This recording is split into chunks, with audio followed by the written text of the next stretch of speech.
নমস্কার বন্ধুরা, welcome back to my channel Bangla knowledge show. বন্ধুরা, অবশেষে সেইটি শুরু হয়ে গিয়েছে যার অপেক্ষা বিগত 2 সপ্তাহ ধরে সবাই করছিল।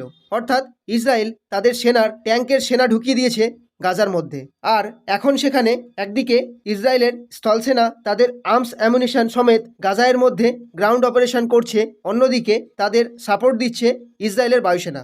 ইসরায়েলের বায়ুসেনা আলাদা আলাদা ফাইটার জেট ব্যবহার করছে এই অপারেশনে, যেমনটি হলো F-35 লাইটেনিং, এর পাশাপাশি ম্যাকডোনাল্ড ডগলাস F-15, যাকে কিনা বম্বিং এক্সপার্ট বলা হয় ও বিশ্বের মধ্যে রীতিমতো বড় ফাইটার জেট বলা হয়। F-15 ভয়ানকভাবে বম্বিং করছে গাজাতে। আপনি এটি মেনে চলুন, হামাসের ফাইটারদের উপর এই সময় নরকের দর্শন হচ্ছে গাজায়ের মধ্যে। সবথেকে বিশেষ কথা হলো, এখন এটি পরিষ্কার হয়ে গিয়েছে ইসরায়েল এত দেরি কেন করলো গ্রাউন্ড অপারেশন করতে। অর্থাৎ আমি আপনাদের অনেকদিন আগে বলেছিলাম গাজায়ের মধ্যে হামাসের ফাইটাররা মাটির উপরে বসবাস করে না, তারা মাটির নিচে সুড়ঙ্গ বানিয়ে সেখানে থাকে। যেমনটি আপনারা স্ক্রিনে দেখতেই পাচ্ছেন, এমন সব সুড়ঙ্গ তারা বানিয়ে রেখেছে যেখানে মোটরসাইকেলের ব্যবহার করে ট্রান্সপোর্টেশন করে এক জায়গা থেকে অন্য জায়গায়। ও এটি একটি অনেক বড় সমস্যা গরিল্লা ওয়ারফেয়ারের মধ্যে। এমন সব সুড়ঙ্গ যেটি কিনা অনেক মহাশক্তিকে নিয়ে ডুবে গিয়েছে, ইতিহাস এর সাক্ষী রয়েছে। একসময় ইসরায়েল এর মোকাবিলা করতে চাইতো ও এখন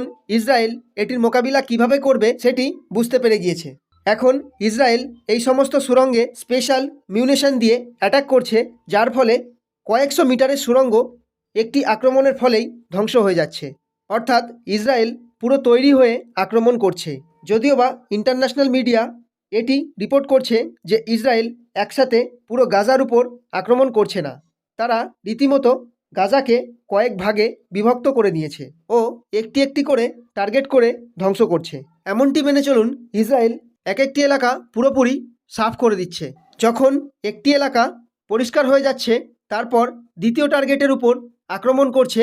এরপর দ্বিতীয়টি ক্লিয়ার হয়ে গেলে নেক্সট টার্গেটে অ্যাটাক করা হচ্ছে। এমনকি হামাসের বিরুদ্ধে ইসরায়েলের এই প্ল্যানটি রয়েছে, তারা একসাথে অ্যাটাক করে গাজায়ের মধ্যে ফাঁসতে চায় না।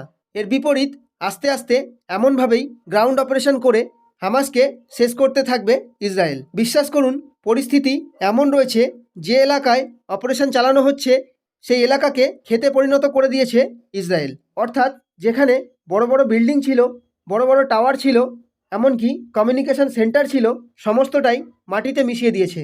কিন্তু যেমনটি আপনারা জানেন, যতক্ষণ আতঙ্কবাদীরা জিততে থাকে ততক্ষণ তারা পুরো বিশ্বে ভিডিও ভাইরাল করে যে দেখুন আমাদের কাছে এই সমস্ত কিছু রয়েছে, যে আমরা অনেক বেশি আক্রমণ করতে পারি এখনও।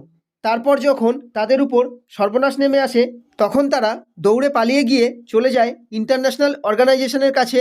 তারপর তারা তাদের প্রাণ ভিক্ষা চায়। এখন হামাসের সাথেও ঠিক এমনই হচ্ছে। 3-4 দিন আগে যে হামাস এত গর্জন করছিল, আজ তারা ইঁদুর হয়ে গিয়েছে। রিপোর্ট উঠে আসছে, হামাস সবথেকে প্রথমে বলছে আমরা সমস্ত লোকজনকে ছেড়ে দিতে রাজি যাদের আমরা কিডন্যাপ করেছিলাম। এর পাশাপাশি তাদের যে সকল কাছাকাছি আরব দেশগুলি রয়েছে তাদের কাছে রিকোয়েস্ট করছে আপনারা ইউনাইটেড নেশনের সিকিউরিটি কাউন্সিলের কাছে যান, না হলে আমেরিকার পা ধরে নিন, যা কিছু করুন, শুধুমাত্র এই আক্রমণ বন্ধ করে দিন।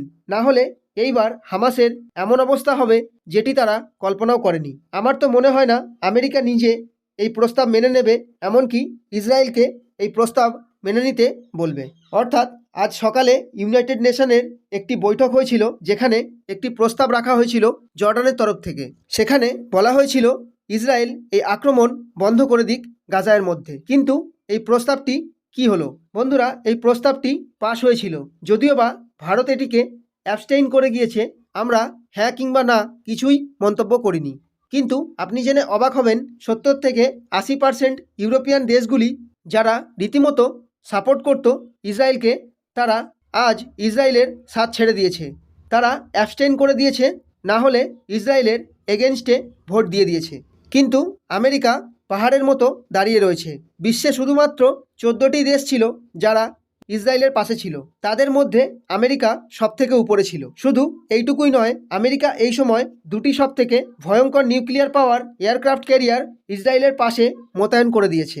এমনকি এটিও ঘোষণা করেছে তারা আরও যুদ্ধজাহাজ ও আরও ডেস্ট্রয়ার মোতায়েন করবে, যার থেকে ইসরায়েলের উপর কোনো সংকট আসতে না পারে। আমেরিকা সবথেকে সুন্দর কাজটি করে দিয়েছে, তারা ইরানকে জড়িয়ে দিয়েছে এর মধ্যে। তারা এই ভয়টি পাচ্ছিল ইরান হামাসের সাথে ডিরেক্টলি যুদ্ধে না নেমে যায়, যার ফলে ইসরায়েলের অনেকটাই সমস্যা হয়ে যেত। কিন্তু আমেরিকা কি করলো, ইরানের অনেকগুলি বেস বর্তমান ছিল ইয়ামানের মধ্যে, সিরিয়ার মধ্যে, লেবাননের মধ্যে, যার থেকে তারা ইসরায়েলের বিরুদ্ধে অ্যাকশন নিতে পারত।